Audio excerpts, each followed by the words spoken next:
Hi guys, and welcome back to Reed's Readers. I'm your host, Clint.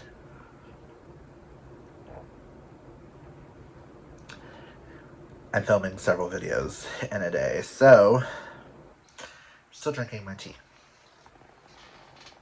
I'm gonna set that off to the side.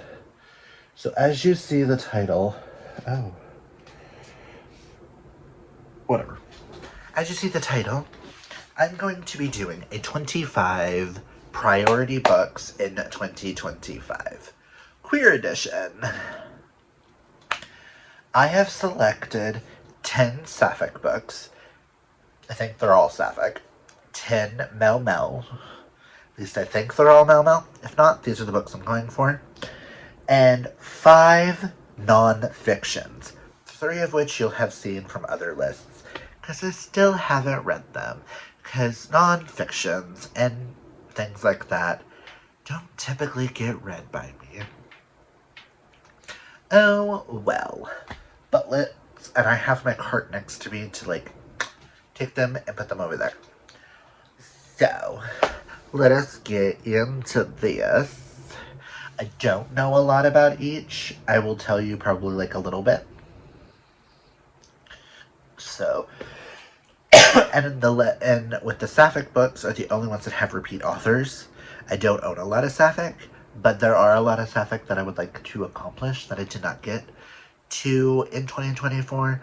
There are 2 Christmas books on this that I wasn't able to get to in 2020 in December, so they're on here. I'll have to read them apart because they're the same concept, and then we'll see which one I preferred. But yeah, let's get into this. I am doing this whole project of doing a year of queer books, of queer content, queer love. Also, my rule for this was none of my BA books are on here. None of the BA picks can be on here. One that is a buddy read that I'm already doing in January is not on here. You will see, if you've seen my January TBR, 3 books from that are on this. They were already on this list before I even filmed my TBR. I just didn't know if I wanted to actually film this, and I was talking to someone and they were like, yeah, let's film it so you can get more queer books out to people. And I think that is such an amazing idea to do. So I'm trying to read a lot more. I'm getting a lot more diversely within the genres. I'm trying to read a lot more sapphic because I found in 2024 I do really enjoy sapphic books.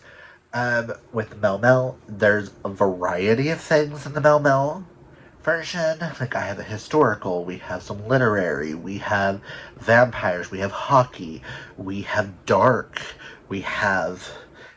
It's a mixture, so I'm trying to diverse that a little bit.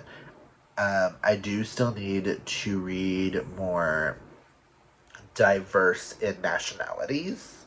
So if you guys have any queer recommendations of authors of color, comment those down below, and I will try and prioritize them throughout the year as well.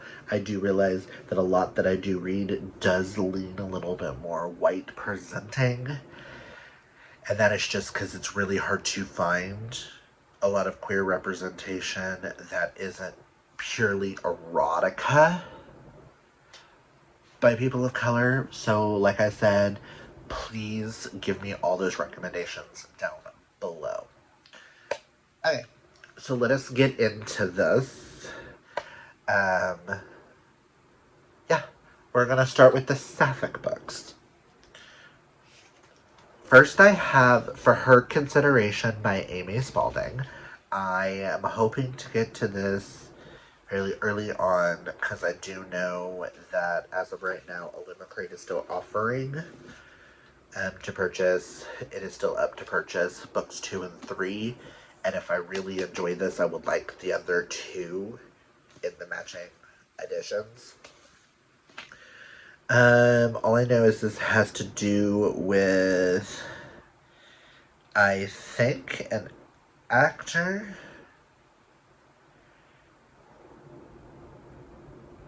Yeah, an actress and a writer in Hollywood. And it's got plus size representation, which I love. And I've heard so many good things about Amy Spalding. I just would love to finally give this the chance it deserves. I'm so happy I found this edition. I do not like the paperback edition. Covers just no. So I really hope I like this so I can order the Illumicrate before they get sold out. The next two are by the same author, so I'm just going to pull them down together. We have The Stars Collide by Rachel Lacey. I do believe this is two pop stars from two singers from two different generations that are asked to sing together for the Grammys. And then we have The View from the Top by Rachel Lacey, which is a businesswoman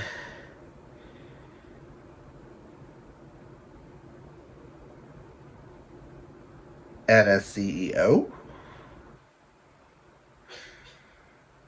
that meet in Vermont on a mountain, I think.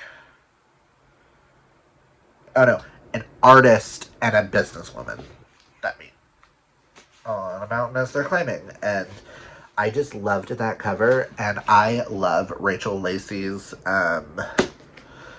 Read Between the Lines duology, which I'm really waiting for like another one in that. So I want to give Rachel Lacey, I want to try more Rachel Lacey to see if she'll become an auto-buy author. These are the two that, if I love these, then it solidifies her as an auto-buy author, and I can try some of her books that aren't illustrated covers that are a little bit more steamy. Which I don't mind steamy sapphic books, because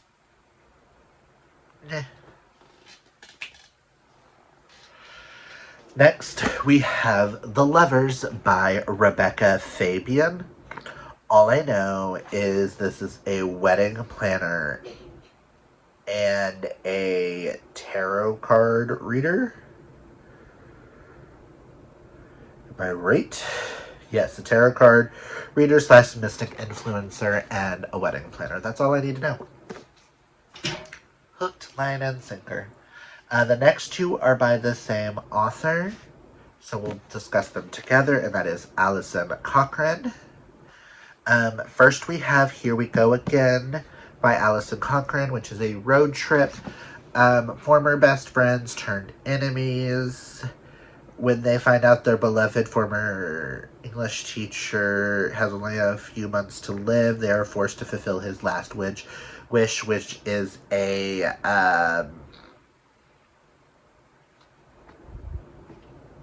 road trip. And then we have Kiss Her Once for Me, which I still have not read. It gets put on so many Christmas TBRs, and they never get read.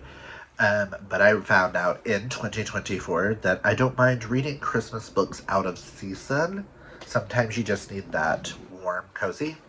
This is about a girl who fakes dates a guy, goes home for Christmas, and then realizes the girl of her dreams is his sister. So, next we have Cleat Cute by Meryl Wilsner. I do have a Meryl Wilsner on the ball list for June, but this is a soccer player romance, and this kind of gives me Bend It Like Beckham vibes, and I'm here for it. And I've been dying to try Meryl Wilsner for a while. I have heard she's one of the top tier for this. Next we have Director's Cut by Carolyn Greenwald. All I know is I'm assuming a director, Hollywood meets academia, in this sapphic love story that'll have you reaching for the popcorn with plenty of steam, MLM, women love women solidarity, and a touching look at mental health and personal growth. Director's cut is a delight from TJ Alexander, who is also an author I want to try next year. But yes, this was also kindly gifted to me from Dinah, so I'm excited. Dana knows that I've been looking for more sapphic books. Next is the other one that is kind of like Kiss Her Once for me, but I think this author is going to be for me.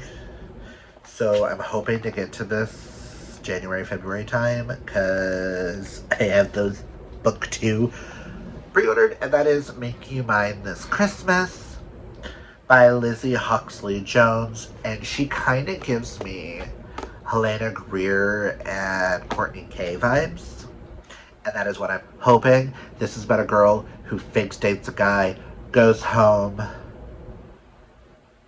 and falls in love with his sister, realizing that she is the no strings attached kiss that she did under the mistletoe once.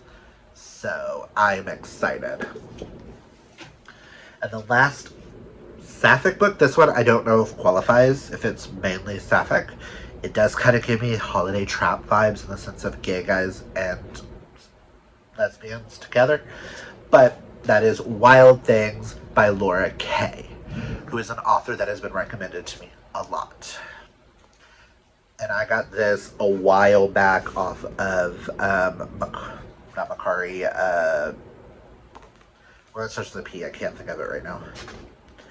But all I know is it's these 4 best friends buy a house on the farm.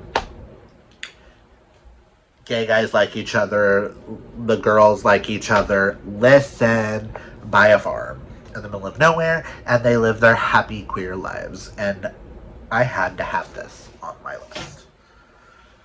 Now into the 10 male books. Now this first one is more of a literary fiction, and that is The Guncle Abroad by Stephen Rowley. Now this is the sequel to The Guncle, which was, I think, my favorite book of 2022 or 2023. This takes place 5 years after that, and he's going to a family wedding in Italy. So it's him and his niece and nephew traveling Europe. Chewbacca! I can hear you. I'm scratching. Next is Becoming Ted by Matt Cain. This is also more of like a literary fiction. Matt Cain is the author of The Secret Life of Albert Entwistle, which I loved. This follows a 43-year-old who thinks his life is boring and the only thing good in his life is his husband. Well, his husband leaves him for a younger man. So he's got to figure out what to do with the rest of his life, and it has something to do with him becoming a drag queen. As a former drag queen, I'm kind of intrigued by this. Also, on my January TBR. Next, we have We Could Be So Good by Cat Sebastian. All I know about this is it takes place in 1950 between a newspaper reporter and then the son of the person who owns the newspaper.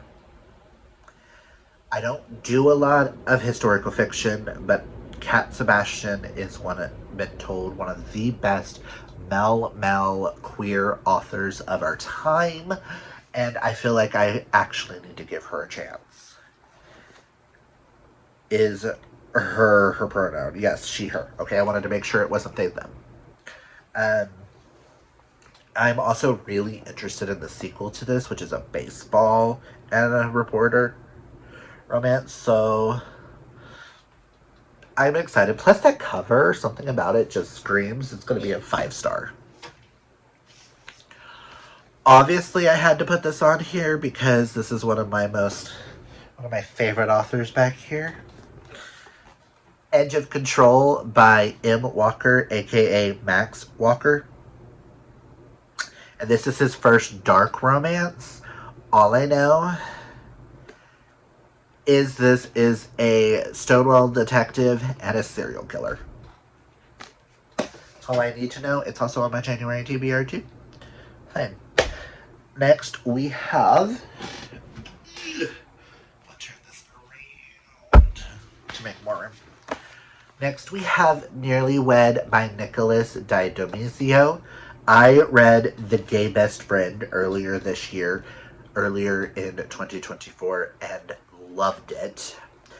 I did a one of those blind book vlogs, and I really want to read more of his work. He is an author that he only has 3 books out, so I would like to try this, and then his YA mystery thriller, I think it might be literary, I don't know. All I know is it says 5 signs you and your fiance might be secretly incompatible, and number 3 will shock you. I'm kinda...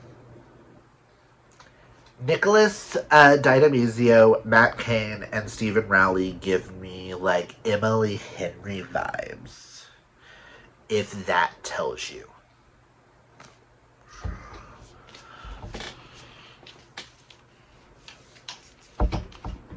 Okay, next we have Love Immortal by Kit Vincent. I'm still mad that I have not gotten to this yet. Life got away from me, and I was finally able to get my hands on a copy, and all I know is gay vampires. We all know how much I love Kit Vincent's books. She wrote... I can see them from here. She has gay magicians and gay robots. Now, gay vampires. Or they have gay vampires. So I'm like, yes, I have to read. Next is an author that has been recommended to me probably one of the most times out of everybody on this list. And that is Rachel Reed. I have been recommended this series for so long, but I did not want to own mass markets. And now they have finally came out with these pretty illustrated covers from Karina Adoras. That is the name of the publishing house.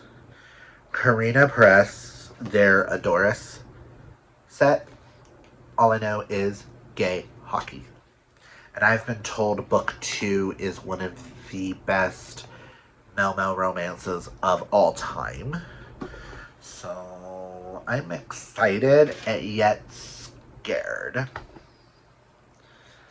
Next, we have Fall for Him by Andy Burke. All I know is both people live in the same building. Downstairs neighbors, and they hate each other. And when the rain pours, it pours. With hilarious hijinks and heart, Fall for Him is about finding out what it really means to fix things when life crumbles. And then I saw one of my friends from TikTok, Megan, absolutely loves this. I put it on this list anyways, and then once I saw that, I went, oh, someone's actually heard of this? I had actually never heard, I've only heard of like 1 or 2 other people talk about it. And something about it just screams 5-star. So I'm excited. Next, we have one that has been on a 5-star prediction list that never got completed. It's been on multiple TBRs and never gets read. This was a birthday gift, or was it a Christmas gift? Christmas of 2023 from Kaylani. Well, it needs to be read, and that is Iced Out by C.E. Ricci, and I get recommended this book all the time too because I like Belle Mel hockey romance. But I think this one's a little bit more on the darker side of things. And why is there like hair?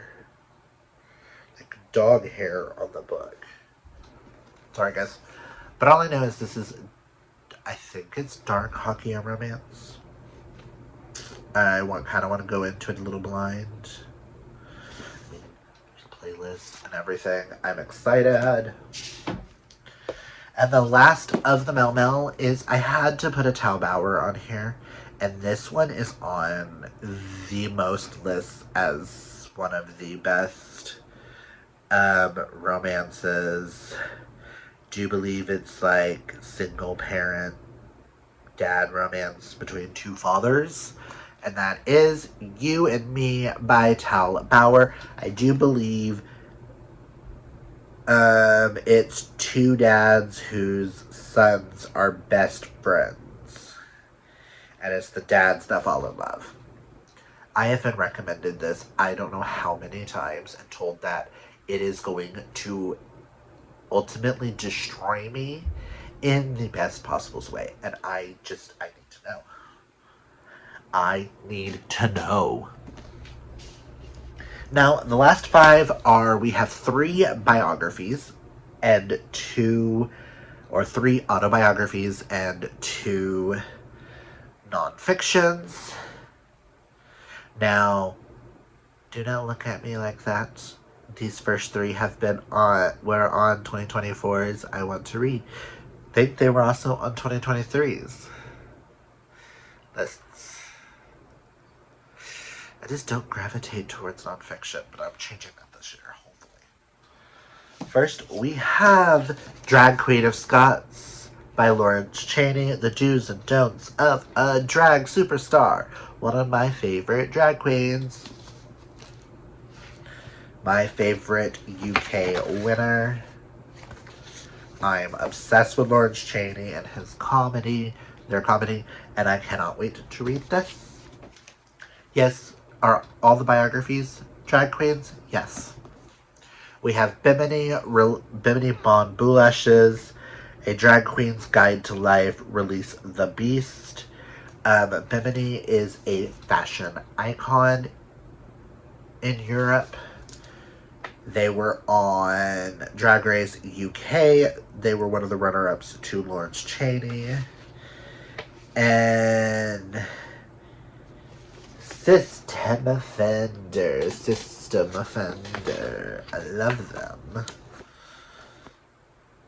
And when we saw this, both me and Sterling were very interested in getting it. I think he's read these and I haven't. Next, we have My Name's Yours, What's Alaska? And I didn't realize this was this heavy. By Alaska Thunderfuck 5000. Winner of All Stars Season 2. One of the funniest girls. The fact that the book looks like it's made out of a trash bag. The fact that it's actual, like,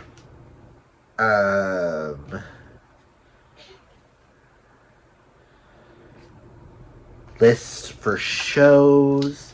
It's got photos. Like, I love Alaska so much, and I can't tell you how excited I am for this. Now, the last 2 are generally non-fictions. This one was one of the... What year did this come out? 2022 non-fictions on Goodreads, but it is called Bad Gays, A Homosexual History by Hugh Liming and Ben Miller. I have been very interested in this, and I know there's a podcast that goes along with it, which I've listened to some of the podcasts and really love, so I am excited to see where this brings.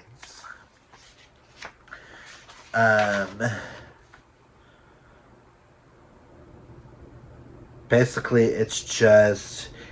That case is a passionate argument for rethinking gay politics beyond questioning of identity, compelling readers to search for solidarity across boundaries. And I am excited. And then the last one I went with one of the ones that I'm the most interested in, and I know this author is super popular for his memoir, All Boys Aren't Blue. And this one I found really fascinating. It's called Flamboyance, The Queer Harlem Renaissance I Wish I'd Known, by George M. Johnson and illustrated by Charlie Palmer. I figured putting a short nonfiction on here might actually get it read. I've heard good things about this from Sterling. This is a nonfiction taking place in 1920s in Black America with queer people in 1920s who are of people of color, and it's like each different person: Gladys Bentley, Bessie Smith, Alan Locke, M.A. Rainey, Richard Bruce Nougat, stuff like that. Josephine Baker, Goddess Extraordinaire, essays, Langston Hughes.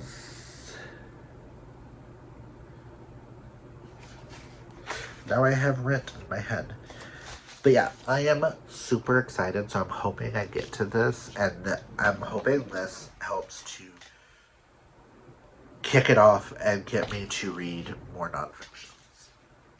So those are the 25 books I would like to read in 2025. Comment down below, is there any on this list that you would love to see me prioritize?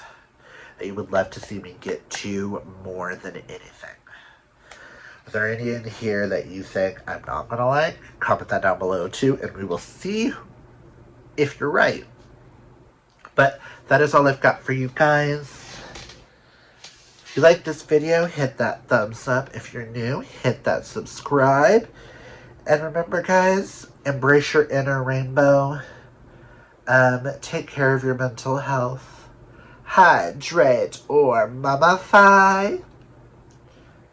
And always have a fabulously gay day. Until next time, bye!